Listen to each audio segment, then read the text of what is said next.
due to arrive and to log in remotely, but I think we'll just make a start in the interest of starting on time. Okay. You're making a bit of history for CO3, and that this is our first webinar. So thank you for being our first guest stroke guinea pig. Oh well, that's really sort of reassuring.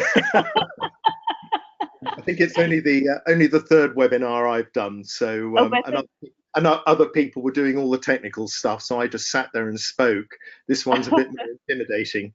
Oh dear. Well, hopefully not. And so far, so good. So hopefully everybody who has logged in remotely can hear me. If there are any issues that you have, please call in to the telephone, the office number 90245356, and Rachel and Sarah are on standby to help you.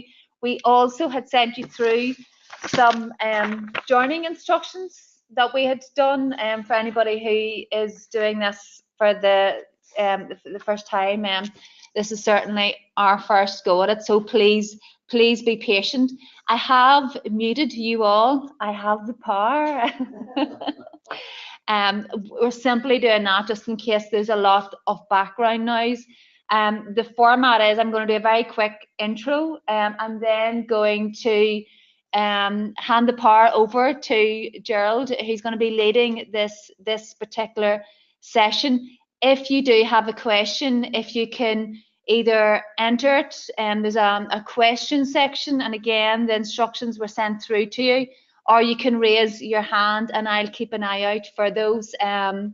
So at the end of Gerald's presentation, we'll do a Q&A rather than a usual format of taking questions as we go, because I think this is going to be easier for the webinar. So welcome to everybody here and welcome to everybody at home.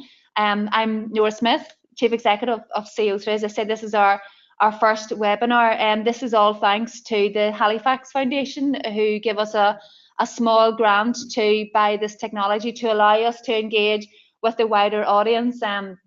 One of the difficulties that we have is engaging with people outside of the Belfast area. So hopefully, as we continue, we'll get more and more people who can log in and access our sessions remotely. This will be recorded as well, so people who can't log in now will have an opportunity to reflect on this during their lunch break tomorrow or later on this evening. We held a session, Gerald, with your predecessor earlier this year. We did that in Belfast City Centre at the Ulster Bank premises. And it was an opportunity to engage with chief executives and staff. What came out of that session was that the need to engage specifically with trustees and looking at what the trustees' roles and responsibilities are whenever it comes to fundraising. So we've organised this session very much tailored towards the roles and responsibilities of the Fundraising Regulator from a trustee perspective. So I am going to hand the power over to Gerald, who'll do his own introduction and welcome, and then at the end of Gerald's presentation, we'll do the Q&A in about half an hour or so. So again, as you do have questions, please make a note of them, either by raising your hand or logging them in the software. Okay, so sharing. How do I do this? Change presenter. Okay. You have been made presenter. Yeah. My screen. Yeah, there it goes. Right. Now I just have to work out how to move my slides on. There we go. I'm pressing the wrong button. So, good evening, everyone. A pleasure to be part of this great experiment in CO3's first webinar. Very honoured indeed. Very nice to be able to talk to so many of you, even though I can't see you, and to be able to do this from the comfort of my own office at home rather than sitting in the office at work. As Nora said, this is going to take roughly half an hour. There are an awful lot of slides. There's an awful lot of information packed on them, but rest assured, I am not going to grind through every bullet point on every slide. The slides are there really for you to have afterwards as a sort of shorthand note about the main points I'm going to make.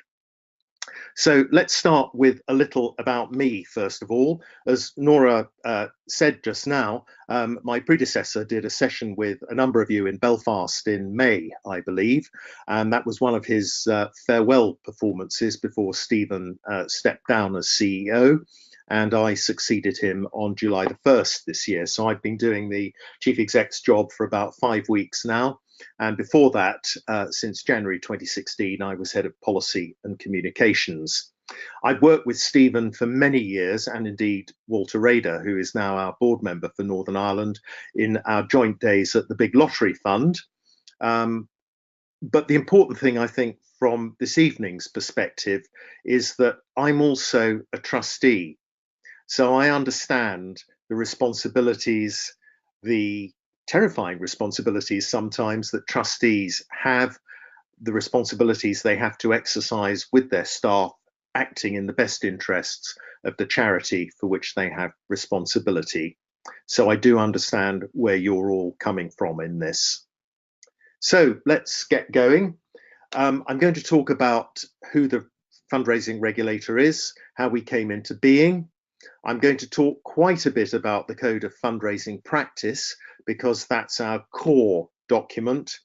I'm going to talk about data, consent, the fundraising preference service, complaints, and how we're funded, as well as a very quick look ahead as to what we're doing next, right at the end of this. So let's just pause a little on the history of fundraising regulation in recent times. If you cast your mind back 3 years to the summer of 2015, certainly on the English side of the Irish Sea, there was an awful lot of controversy about charity fundraising. There were a number of very well publicised, high-profile cases where mainly large charities had been conducting their fundraising in a way that raised an awful lot of questions. That included the pressure put on mainly older or vulnerable people to donate, the fact that people were getting mass mailings from charities they'd never heard of, charities they'd never signed up to hear from. The government got very worried about this and commissioned Stuart Etherington, the chief executive of the National Council for Voluntary Organisations in England, to chair a cross-party review of fundraising regulation, which he duly did very quickly, and they reported in September 2015, and perhaps much to no one's surprise, concluded that the arrangements for regulating fundraising by charities in England and Wales at least, but there's also a key UK perspective to this, bringing in Scotland and Northern Ireland, but the conclusion was the whole thing was a mess. There were too many people involved, too many competing vested interests to make the whole thing work. Although the problems had occurred mainly in England and Wales, the whole issue had a UK-wide perspective because the Code of Fundraising Practice is a UK-wide document. It applies right across the 4 countries. The code, as I'll speak about later on, reflects the law as it affects charities and fundraising in all 4 countries. So that's why there's always been a UK-wide perspective to our establishment. The proposal also involved setting up the Fundraising Regulator as a new body with a budget of between 2 and 2.4 million and around 20 staff in order to do an effective job. Our predecessors at the Fundraising Standards Board had 5 or 6 staff, a budget of £500,000, and was absolutely unable to do more than react to complaints that were made to it. They could do very little proactive work. The other key recommendation was that the Code of Fundraising Practice, hitherto owned by the Institute of Fundraising, the trade body for fundraisers, in other words, should be assigned by the Institute to the Fundraising Regulator. So we spent 6 months in shadow form. That was me, Stephen Dunmore, one or two other key members of staff, and we launched for real after 6 months of setting up on July the 7th, 2016. That was the day on which the code was assigned to us.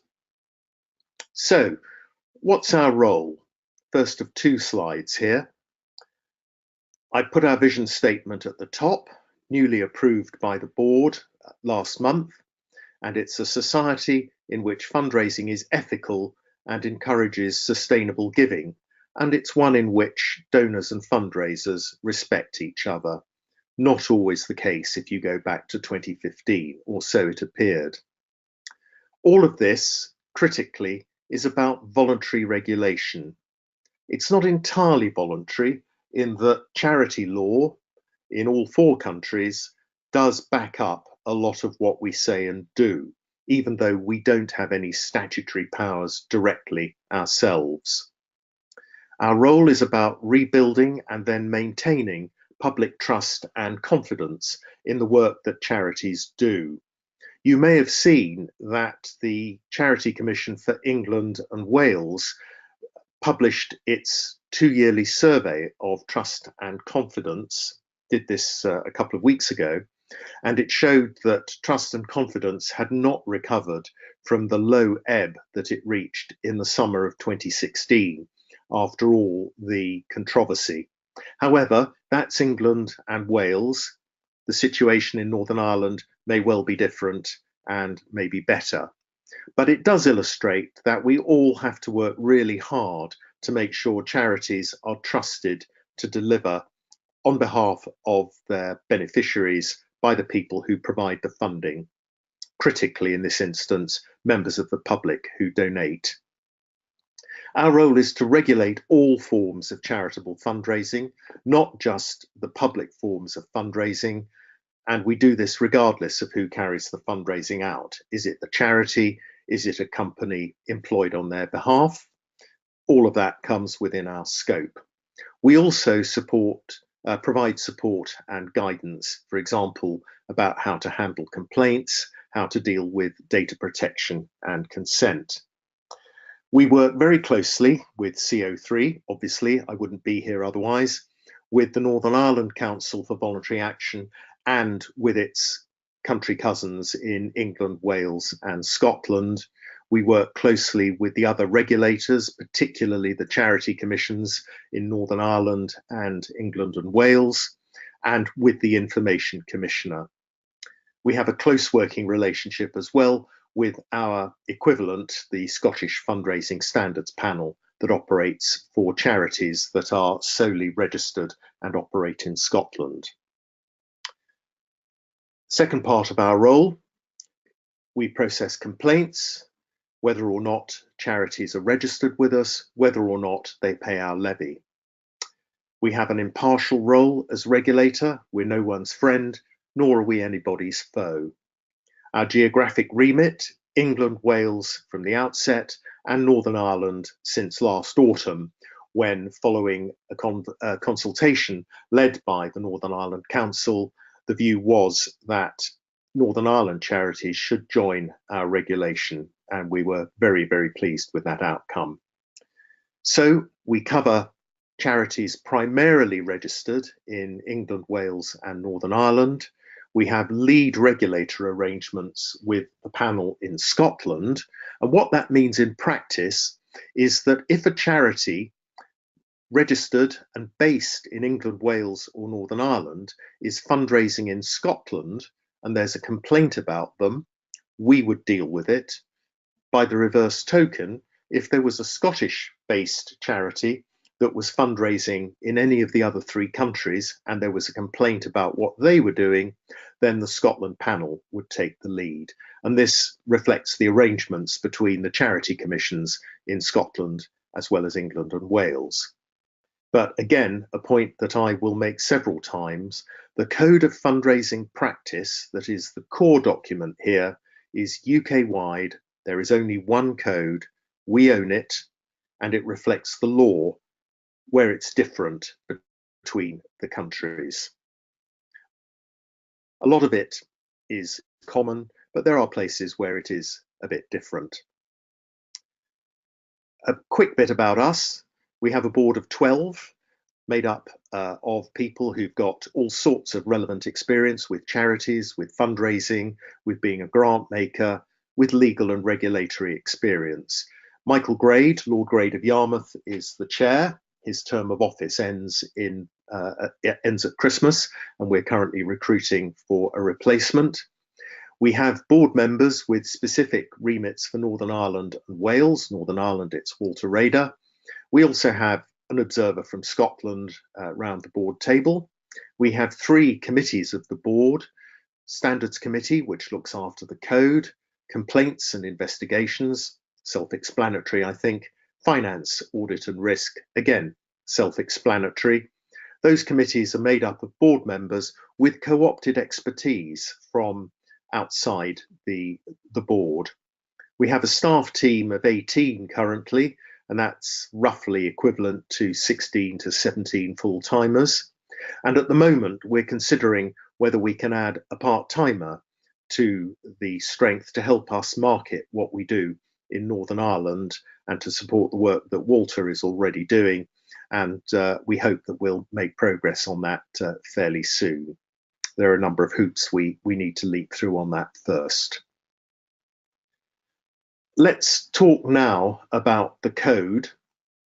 Our responsibility is to maintain it, to develop it, and we've been doing that since the code transferred to us in July 2016.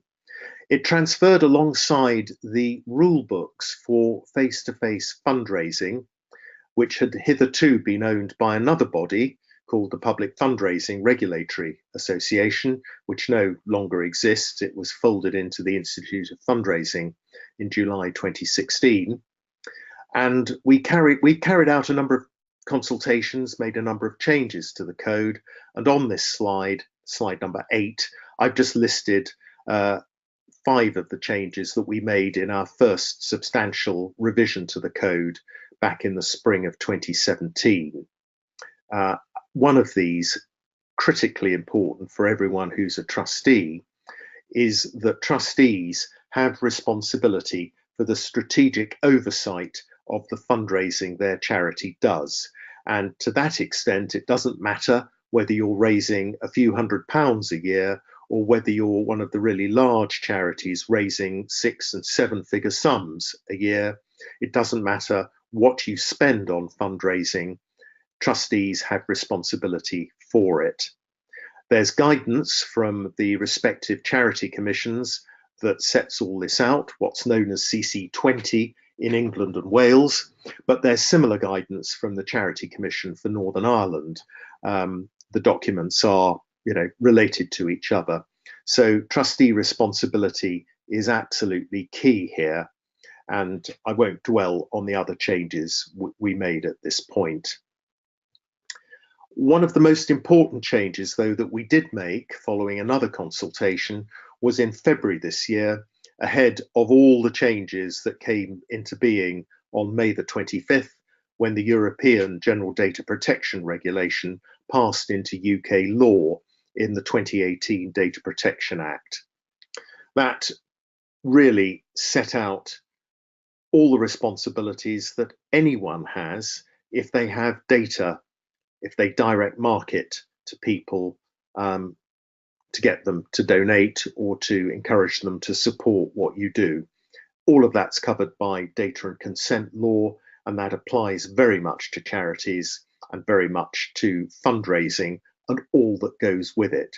So again, a key part of trustee responsibility. We've recently introduced some further changes to the code about the use of online fundraising platforms. We've issued guidance for fundraisers, for the public, and for the online platforms themselves.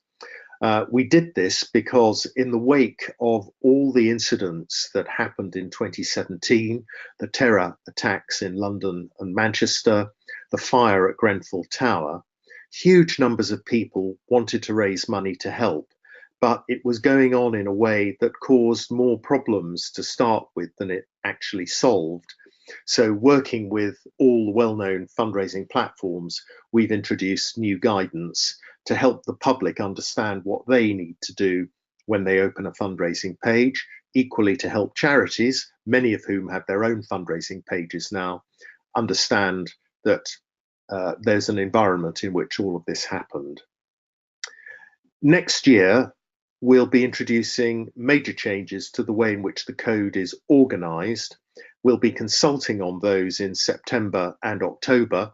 And when I'm over with CO3 and colleagues are doing sessions with the Northern Ireland Council during the autumn, I'll be talking a little bit about the changes we want to make. So look out for our consultation document on that, which should be published during the first week of September. I hope on September the 3rd, but it may be a few days later.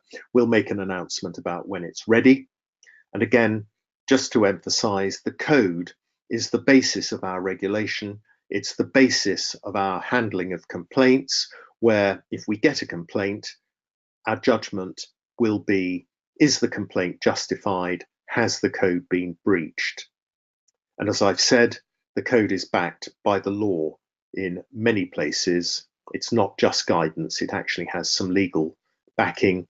It's supported by charity law, by data protection law, by gambling legislation, and it reflects differences in approach across the 4 countries. So that's the code. Let me just develop a little on data protection and fundraising, because this, I think, has been key for us. When we arrived in early 2016, we had a notion that data protection was going to be an issue for us, if only because of all the things that had gone wrong in 2015. And then at the end of 2016, the early days of 2017, the Information Commissioner, the ICO, issued some monetary penalties, fines in English, against 13 charities for really very severe breaches of the Data Protection Act 1998, as it then was. In one case, and this is all a matter of public record, one of the large charities had misused millions and millions of records that they held. They didn't mean to do it, it wasn't deliberate, but they had not followed data protection law and they were fined as a result. GDPR is now with us. We and the ICO have issued lots of guidance about how you get in touch with people who are your supporters. Do you have their consent to get in touch? Can you use what's called legitimate interest to contact them? I won't go over that now because that's a whole other webinar, but you can find guidance from us on our website in the library of resources that we've established. Charities should have been ready before the May the 25th for GDPR. If not, they need to make sure that they get ready and that they're able to deal with issues around data protection. And I've set out some of our guidance on slides 12 and 13, I think it is. We've changed the code. The code was reviewed before we republished it by the ICO. We recognise, though, that data protection for small charities is really difficult because you don't have the resources that large ones have. But the law is the law, and if you get caught out, it doesn't matter what size of charity you are, you have to deal with it. That slide 11 just illustrates some guidance we published back in February 2017. We consulted on the changes we made to the code, as I've said, at the back end of 2017. And then in February 2018, together with the Institute of Fundraising, we published a 6-part series of 4-page documents based on our experience and the Institute of Fundraising experience of the questions that people were asking about data protection and consent. So number 1 says, what is GDPR? Number 2 is about what does GDPR mean for me if I'm a fundraiser? And then 3, 4, 5, and 6 deal with aspects of fundraising. So, for example, there's one on fundraising from events in your community.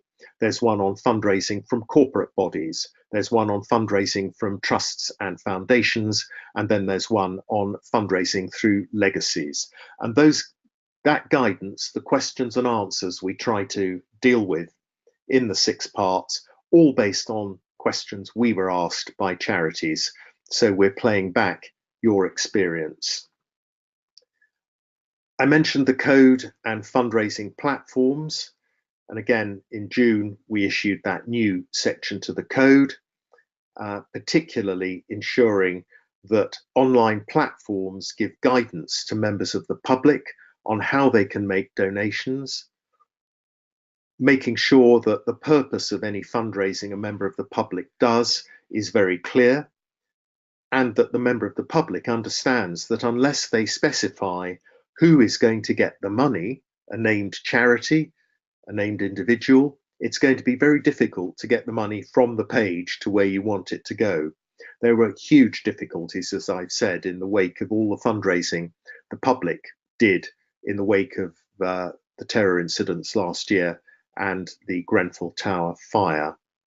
And critically, the requirement for platforms to be very transparent about any charges and fees that are levied.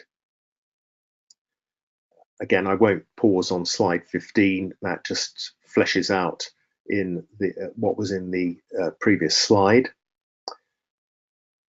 I mentioned that we're going to review the code and why it's how it's structured, who it's for, how we deal with changes to it. And slide 16 sets out the scope of our review. The key thing, I think, is that we want to rewrite the code in plain English to ensure everybody, whether you're a fundraiser, a trustee, a member of the public, using the code, and many members of the public, quite surprisingly perhaps, have referred to the code when they get in touch with us. And we're trying to make navigating your way around the code an awful lot better than it is at the moment. And that will fit into our website that we relaunched on July the 18th. So watch out for the code consultation, as I've said, starting in the first week of September. One of the other things we were charged with setting up in the Etherington review was a fundraising preference service, which would enable members of the public to control their relationship with charities, particularly those people who had been deluged by fundraising requests from charities that they hadn't heard of. The Minister for Charities in England at the time, Rob Wilson, really wanted a system that was what he characterised as a big red button that would enable somebody to go online and say, wipe out all my contacts with charities. I don't want to hear from them anymore. We had a good long look at that and realised very quickly that that would have absolutely disastrous effects on charity fundraising and would have so many unforeseen consequences that it would be crazy to do it that way.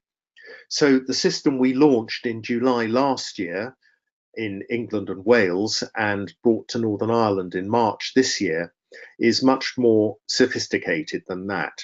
It enables, very simply, a member of the public to go online and to name the charities they no longer want to hear from. You'll see from slide 17, we've had just over 6,600 individuals do that in the first year, and they've made close on 20,000 suppressions or stop contact requests between them, and roughly a quarter of those are made on behalf of someone else. So that means, let's say there's someone in the family who may not be well, may not have capacity any longer, and a member of their family has gone online and said, please don't contact them. So when we get a suppression, we get in touch with the charity, we tell them not to contact the individual. They have 28 days to give effect to that. If they fail to do that after 28 days and they continue to contact the individual and we get another complaint, then that, according to the Information Commissioner, is a breach of Section 99 of the Data Protection Act 2018. In other words, it's a failure to respect someone's preference not to be contacted. It's an invasion of their privacy, if you like. When that happens, there may also be governance issues which we will have to raise with the Charity Commission concerned. Most of the suppressions, again, no surprise here, are for larger charities, but then that's not a surprise because they have by far the most supporters and run the most fundraising campaigns. So FPS is there. It's a straightforward system, and we will review it before its third birthday in 2020.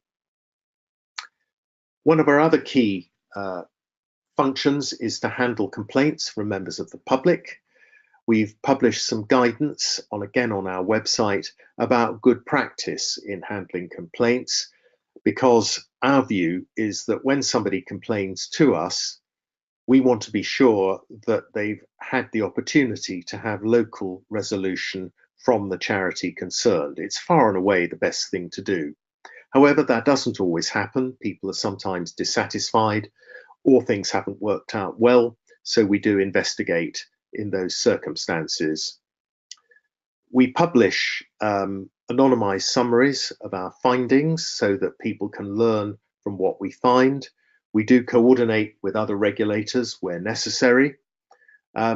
If complainants are unhappy with what we say, we do try and work with them so they understand why we've not found in their favour.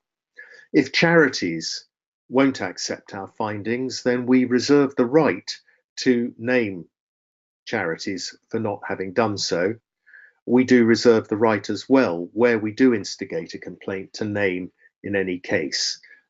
It's been very rare up to now because charities have, for the most part, accepted our recommendations. Very few complaints from Northern Ireland so far, but in many respects it's early days yet.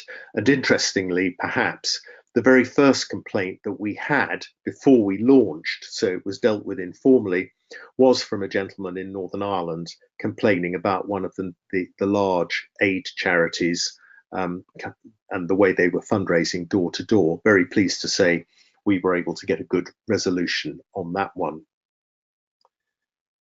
Slide 19 just shows how many complaints we dealt with in 2016 and 2017.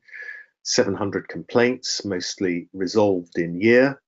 And there you see the top causes of complaint: door-to-door fundraising, online fundraising, and fundraising that happens through the post, including charity bags that get put through people's door seeking donations of clothes and so on.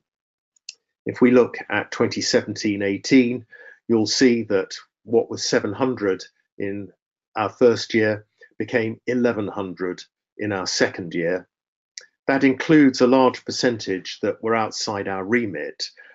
We do get complaints that should be going to other regulators, often to the Charity Commission.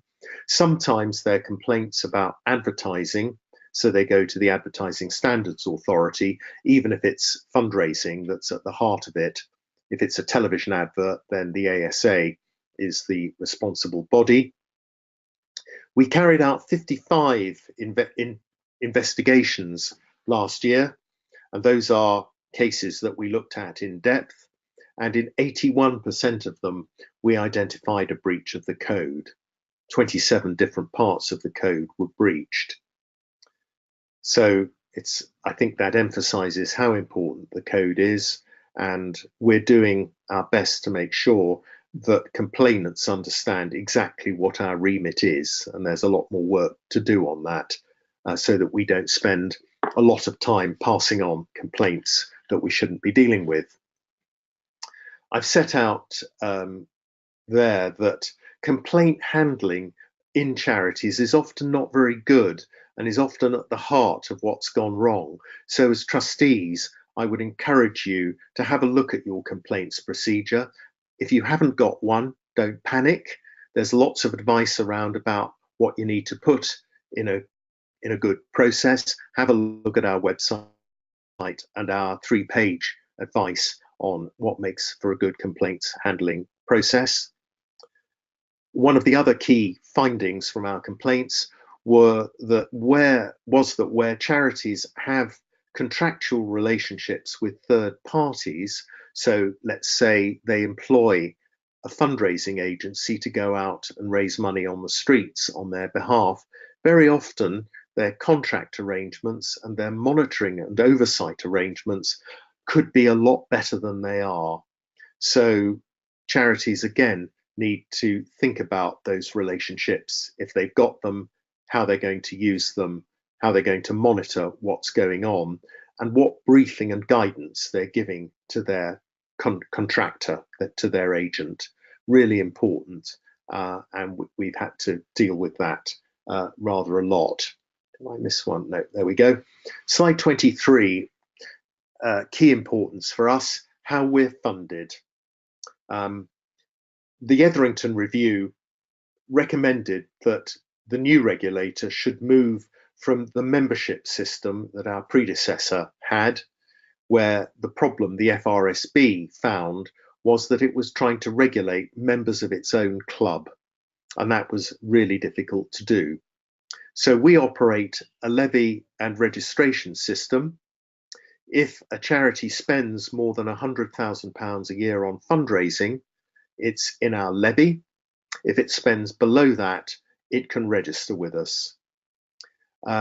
The levy has 10 steps in it according to how much is spent. 150 at the bottom step, 15,000 on the top step, and that 15,000 applies to the sort of mega charities like Macmillan Cancer Relief, like Oxfam, well, not to Oxfam, like Cancer Research UK, and then at the step below that you have Oxfam, the Red Cross, and so on, paying slightly less than 15,000.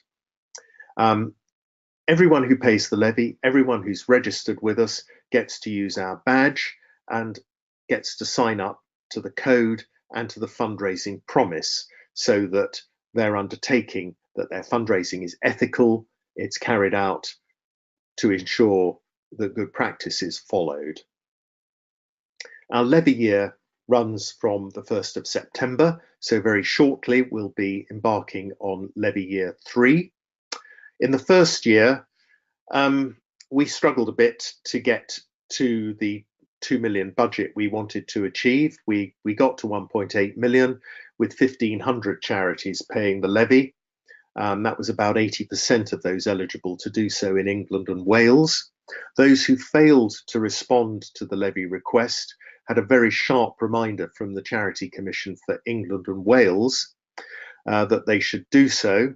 That's had a very positive effect in that our year 2 budget, we've collected funds from 93% of the eligible charities in England and Wales, as well as the first contributions from a number of charities inside the levy in Northern Ireland.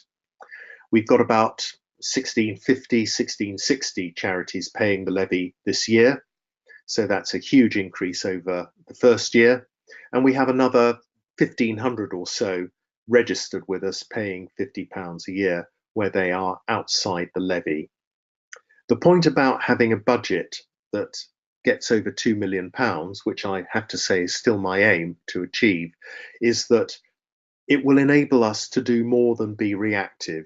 We can support charities with their fundraising, we can offer more guidance, we can be more proactive with you to help you get it better, get it right.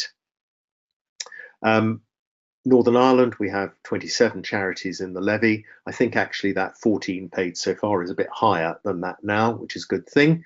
And we have 15 and others registering with us.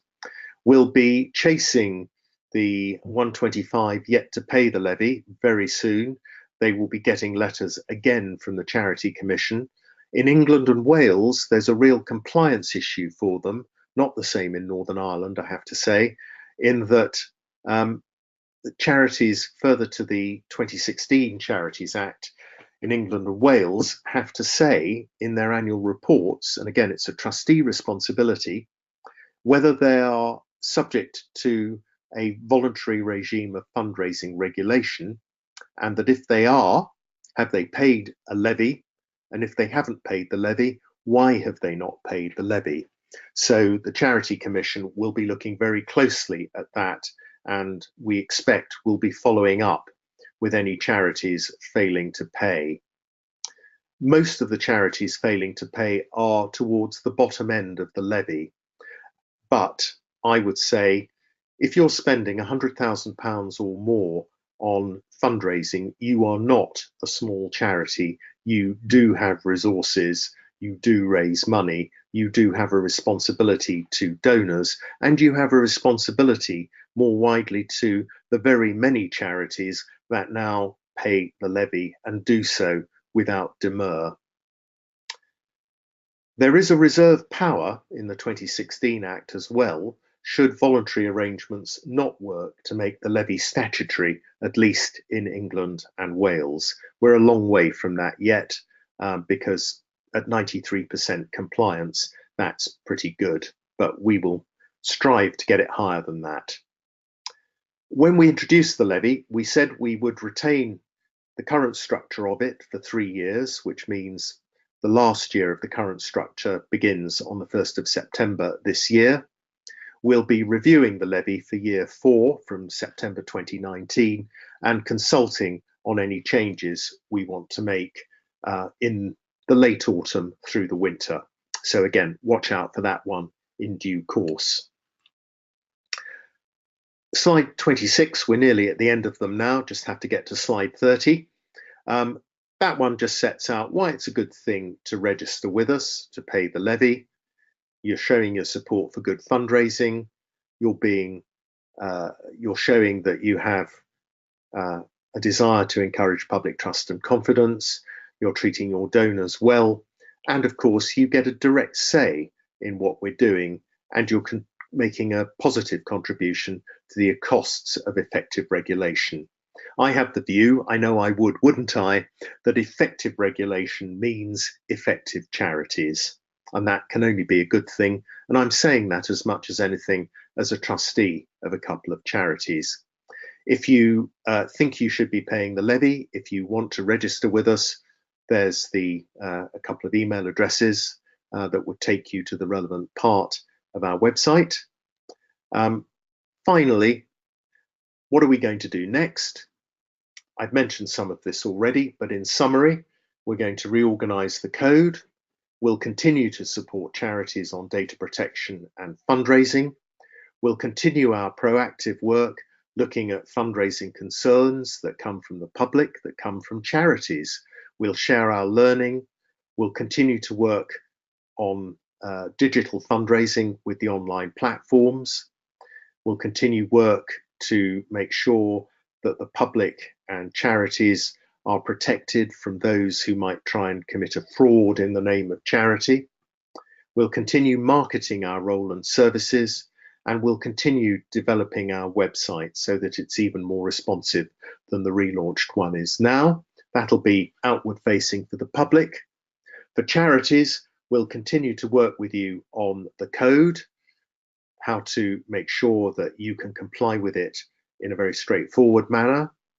We'll continue to work on fundraising being ethical at all times.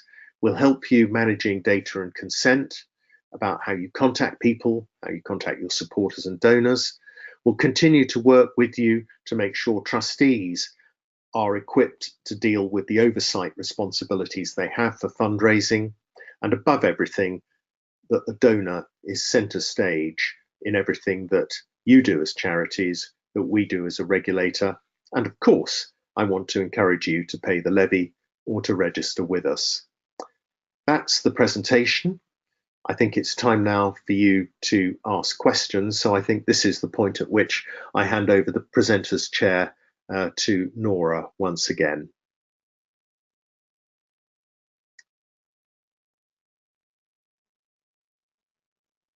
Thank you, Gerald. Can you hear me okay? I can hear you perfectly, thanks. Okay, great. Thank you for quite a detailed presentation. We've got through quite a lot in a relatively short space of time. I'm not sure whether or not you can see some of these questions that have come through, or is it just me that's decided these? I can't. All I've got on my screen at the moment is the last page of my slides. Okay. So there are some questions coming through. What I'm going to try to do here is unmute some of the people that have joined us remotely. So Andrew, there's a few questions that have come through from you. So I'm going to unmute your good self. Andrew, can you hear us? Yes, indeed, I can hear you. Hey, it worked. Brilliant. Andrew, yes, it does. I can hear you loud and clear as well over in London, so it works. Super. Andrew, I've noted you've got a few questions here. So are there any that you want to raise directly now? Well, I was reassured by a written response that the Northern Ireland Charity Commission carries out a survey on trust, and we in Northern Ireland are the highest performing response in terms of trust and confidence, which is very reassuring. I now am a trustee of the Ulster Orchestra Foundation Board, and I listened to Gerald saying that some of the things on advertising are referred to the Advertising Standards Authority. When I worked in a medical charity, I found that the Advertising Standards Authority was a rather pusillanimous organisation, and in one instance in particular, it was very soft on the Regal advertising tobacco programme, the Reginal thing, which the health industry complained for a long time, and ASA was very reluctant to take action. They then found against Regal's tobacco advertising, but allowed them to have a further campaign. And there are many other instances of ASA being seen to be biased and empathetic to the advertising industry. And what can the fundraising regulator do to make sure to put some stiffness into their pencil and resolve in dealing with inappropriate advertising? Do you want me to take that now, Nora? Yeah, I'm happy for you to take that now. It's quite a long question, so maybe by the time we get to another one, you may have. I think the answer again. I think the answer to Andrew's question is actually relatively brief. We do work closely with the ASA. They have the remit to deal with complaints about advertising. We don't. I think you will find that whatever the experience that you relayed from a little while back, our experience of the ASA these days is that they're very much tougher than they were or might have been. Certainly one or two judgments they've made recently about the way in which charities explain their advertising and carry it out have been very helpful. They've been delivered in a positive spirit, as well as occasionally one in which charities have been censured for what they've done. Their current chief executive, Guy Parker, is in my view extremely clear about their role, very good judgment about what they do through their committees, and I don't think I'd agree with you that they're pusillanimous in that way or in any way in the pockets of the advertising industry. They have to answer to Ofcom as the regulator as well, so they've got quite a tricky job, but I think they do it pretty well. Certainly a couple of the judgments that they've made, which we've had involvement in, have been very helpful to us, but we will work away at them. They've been very helpful to us on our code. We've commented on their various codes of practice from time to time, and we'll continue to do that. Yeah, okay, great. There are a couple of questions through from Zoe as well. Zoe, hopefully you are unmuted. Oh, Zoe, can you hear us? Can you hear me? Yeah, loud and clear. Great. Hi, Gerald. I just wondered, were there resources available through the regulator to make it easy to educate and help staff, so not just fundraising staff, but staff more broadly across the organisation who would take part in fundraising activities, that would help me to explain to them in a quick and clear way what the responsibilities are and what is contained within the code and the good practice, to make sure that they're not making any errors? Yeah, there isn't anything absolutely direct on that score, but the code itself has in section 2 currently quite a lot about the rules around, for example, working with volunteers, whether those volunteers are, you know, members of the public who support your charity, or people within the charity who are volunteering, let's say, to help a fundraising initiative. So there's lots of stuff in the code about that. The other place you can find a lot of that is through the Institute of Fundraising, particularly if you know someone who might be a member of the Institute. Again, they've got a good resource library. One of the things we want to do over time is produce a lot more general guidance that helps charities as well as the public understand what the responsibilities are and what you need to do. If I just give you one example, it's something that I know comes into our inquiries phone line an awful lot. When I was head of policy, I used to take some of the calls, and our inquiries officer sat right next to me in the open plan, so I could hear a lot of this. Charities often ring us up to say, we want to hold an event, or we want to raise money from the public by shaking bucket in the street, or to go on to the local supermarket's forecourt to do that. And we can give people lots of advice about that. If you're going to go onto somebody's forecourt, if you're going to go onto the local supermarket forecourt, you've got to have permission from the supermarket. If you are going to collect in the street, you're going to need a license to do it. All of those sorts of things. The code does cover this, but we're very happy to give that sort of specific guidance, either over the phone or preferably by someone just going online and filling in the inquiries form, and we turn those round very, very quickly. So that advice is there.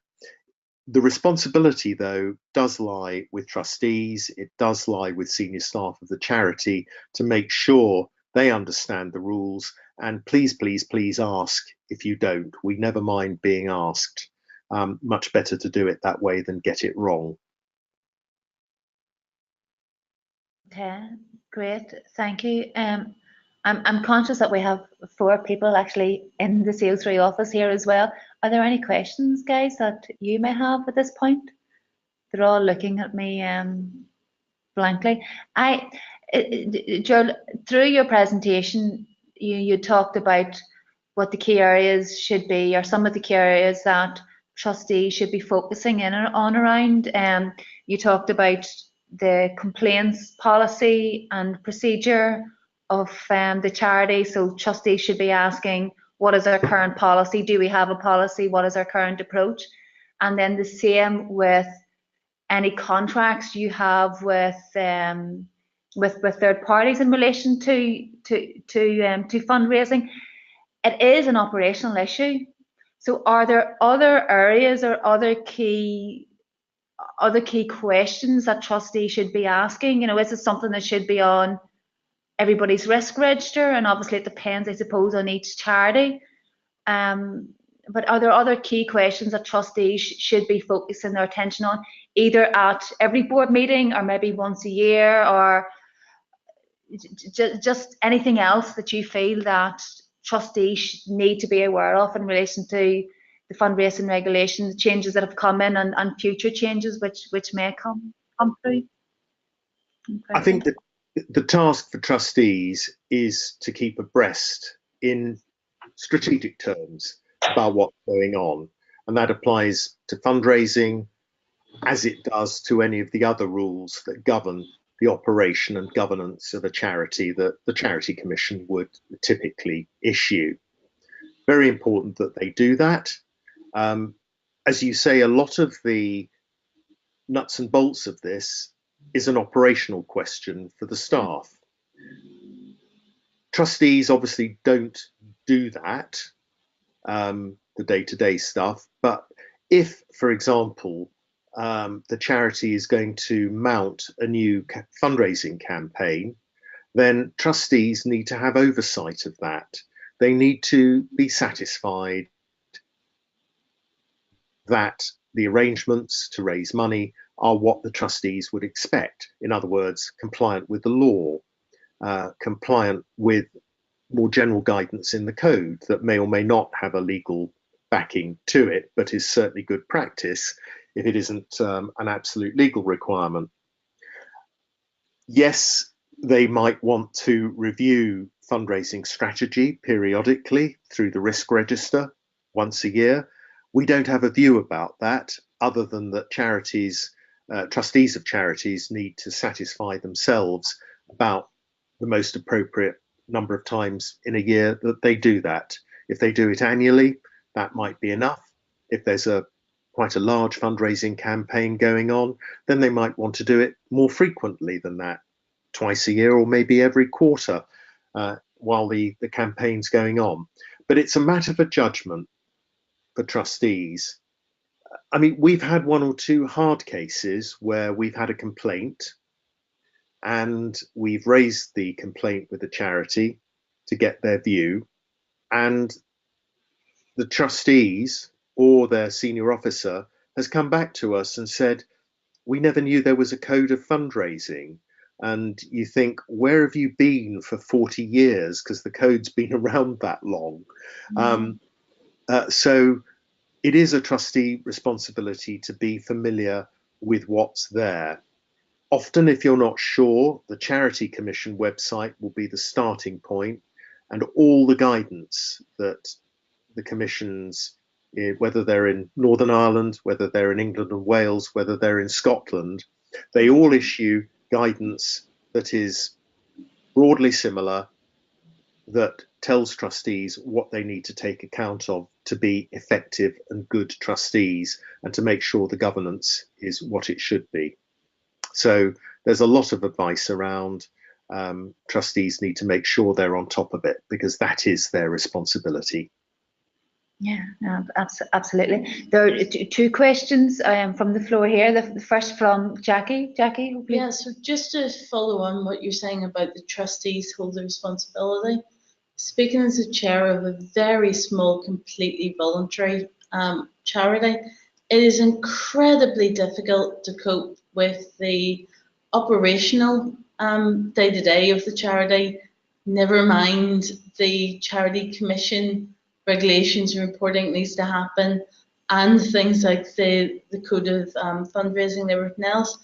It's sort of I think as small charities, we really need to push back and say, we need support to get all of this stuff done. We have goodwill. We want to do the best for our donors. We want to do the best for our service users in the charity, but a lot of us are drowning in the paperwork mountain that only seems to be getting bigger, not smaller.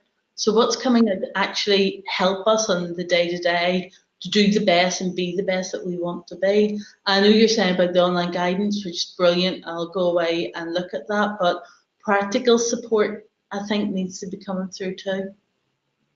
Yeah, I mean, that's a real challenge, Jackie. It's a very, very good question. It's one that is raised, I think, wherever I or colleagues turn up to speak, whichever part of the UK we do it, it's one that comes up. It's a real challenge for smaller organisations. There's a limit to what we can do. We are, as I said, they're just 18 of us, so not a huge amount. That's partly why webinars like this, coming to NICVA or CO3 events and conferences, are so important, because we can reach a large audience and try and help in that way. What you can do very practically, so far as we're concerned, is, as you've said, have a look at the guidance that exists.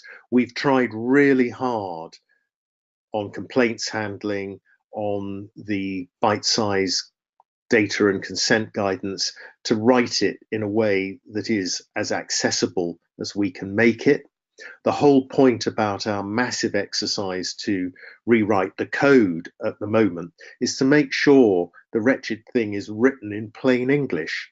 At the moment, you open it up online and, you know, it can make your eyes swim.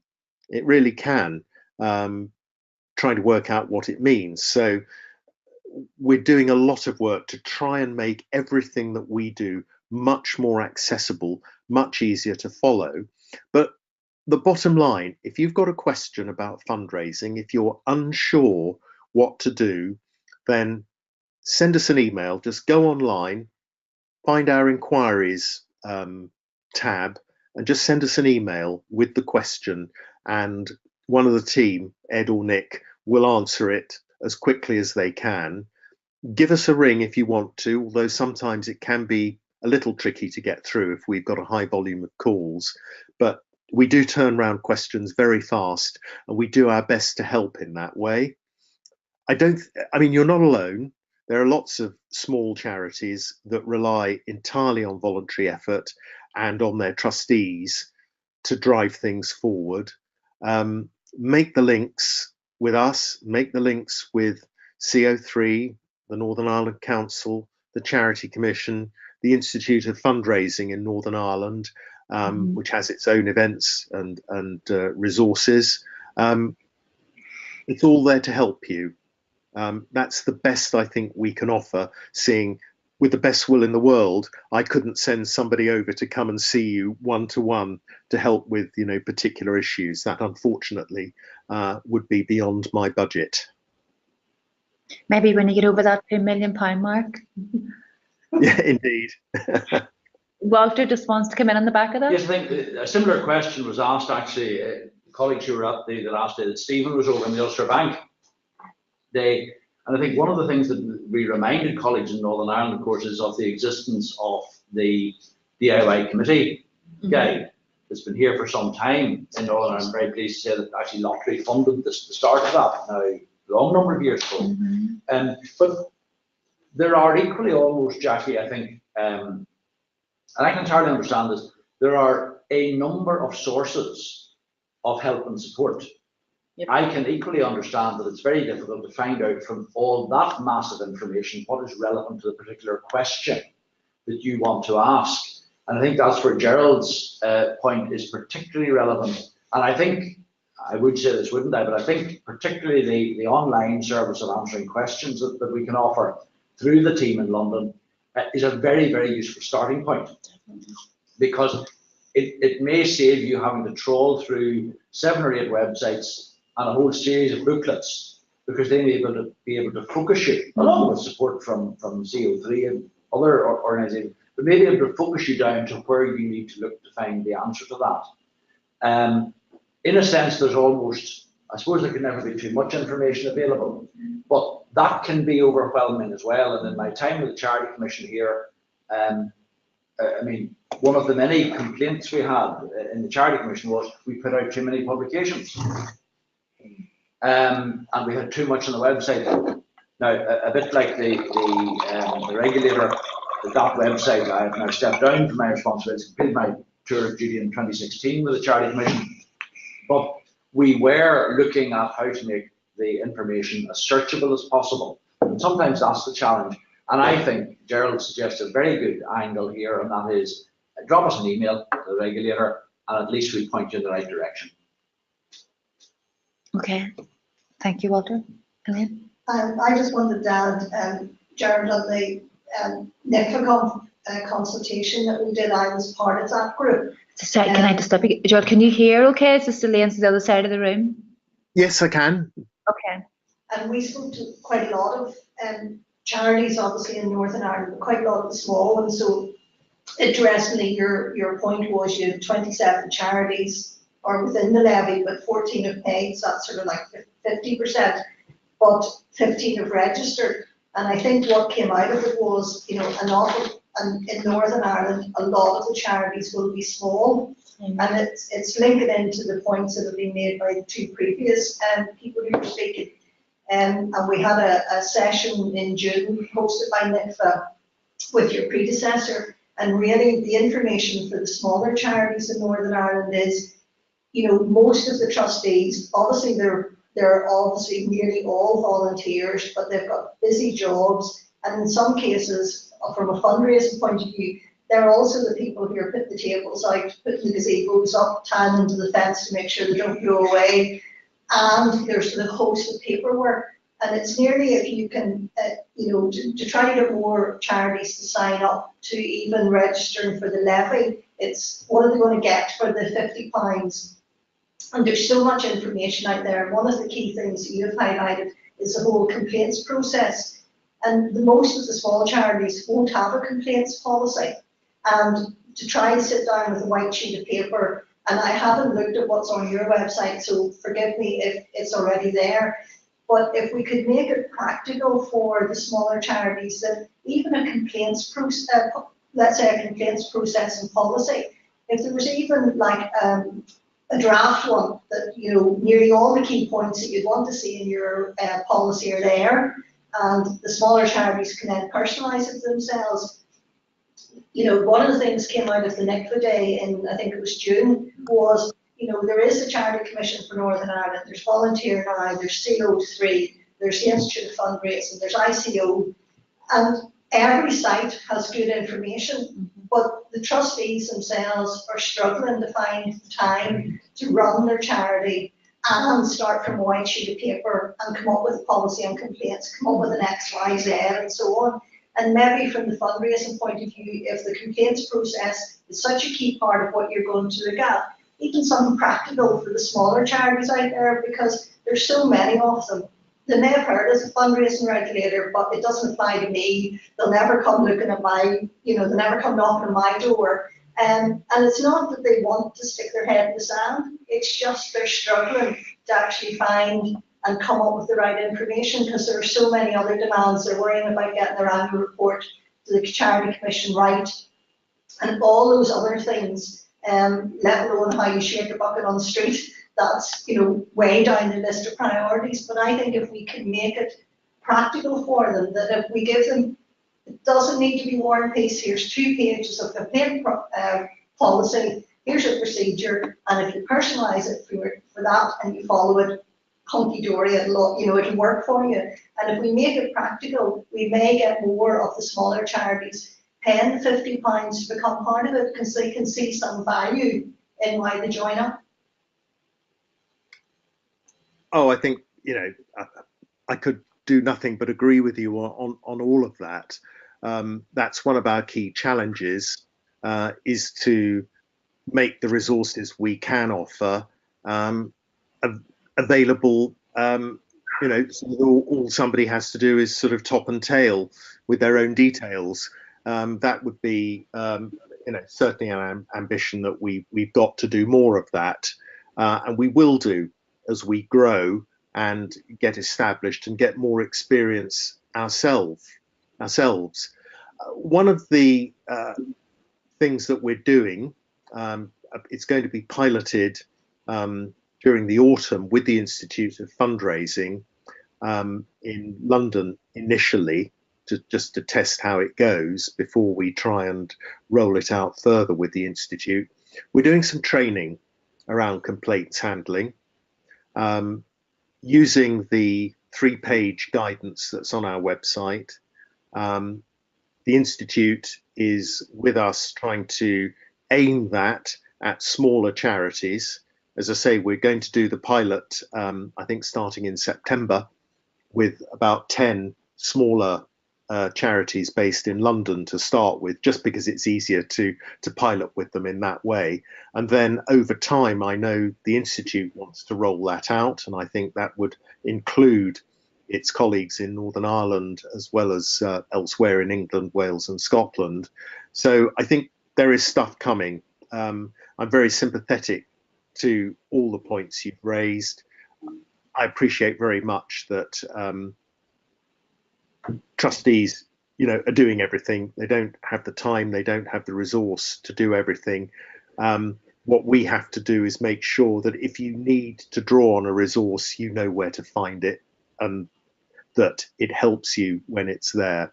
So we'll aim to do an awful lot better. I take your point very much to heart, that having those easy to use tools that says, oh my goodness, I need a complaints policy. Here's one. I just need to, in effect, write our name on the top and personalize it, would be, a really important way of selling the value that we can offer. I fully accept that. And I think just to add to the earlier point, Gerald, I've looked up just a note I got from colleagues in the office. There's now 32 organisations in Northern Ireland signed up, either as levy payers or not levy payers for paying £50, which is great. Yeah. Now there's still more, Yeah. and I'm on the warpath. Thank you for that. On the warpath. I don't think there are any other questions from our remote people, for the want of a better word. Siobhan has raised it's more of a point than a question. So Siobhan, I'm going to unmute you if you want to share it with the group. Hi, Siobhan. Hi, can you hear me okay? Yes, thanks. Yeah, perfect. And thanks for your presentation. It was great. Good. Yeah, no, I think we've all just begun a journey. There's a lot of change for charities, particularly small charities, which is mentioned quite a bit, because that, with, for example, international development charities, you have a whole issue around safeguarding and review of safeguarding compliance and policies as well. So I think we're all going to be spending quite a bit of time in terms of getting our house in order, ensuring compliance across the board, and making sure that we support our board as well, to understand the role of all the different various organisations that were just mentioned by the other person there, and their role within it. So I guess there's a few phases in this I can see, and the first one's going to be about compliance, and that in turn builds trust and confidence, and how we do that across our organisations. But I guess what I would like to see as well is that we all kind of work together, and how best do we work together collectively as charities to demonstrate impact to the public, the positive impact that charities have and the positive impact that charities bring. So that because you can tend to get awfully absorbed in, and we have to, make sure our policies and compliance are in order, but we want to make sure that we still look at the big picture, which is about the actual role of the sector and the role of the charities and the life-changing, work that it actually does. And how do we actually demonstrate that to the public, not just in our individual charities, but even one campaign a year, or something that we do through, I don't know, CO3, or I have a few ideas, Nora, I can email you, but I do think it would be good to look at overall, how do we demonstrate that impact as well, so that in turn also builds trust and confidence as well. National Charity Day. Yeah, National Charity Day. Just something, just something like that, which brings it all together. And I thought the other thing we could do, whether it's through CO3, maybe it's just an information sharing forum to get us through this next 12 to 18 months of change as well. Like, how can we share templates, materials with each other? The larger charities that do have that, how can they share them with the smaller organisations? We can do it through an online sharing platform or something. How can we all work and support each other through it?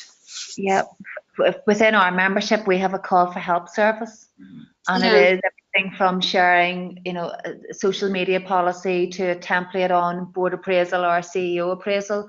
And for us, it is about reinventing the wheel and then just taking somebody else's policy or template, tweaking it to suit your organisation. But it has to be more than just, okay, now we've got a policy.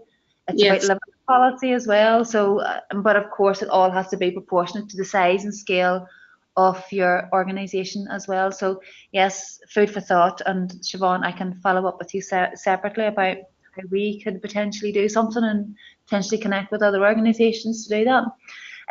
I'm conscious of time. I hope everybody has had an opportunity to raise the questions. Gerald will be over visiting us in September, going to sunny Derry, London Derry. So if anybody wants to come over for that particular session, we can share the details of it with you. Gerald, thank you so much for being our first webinar guest. We really appreciate your support. Pleasure.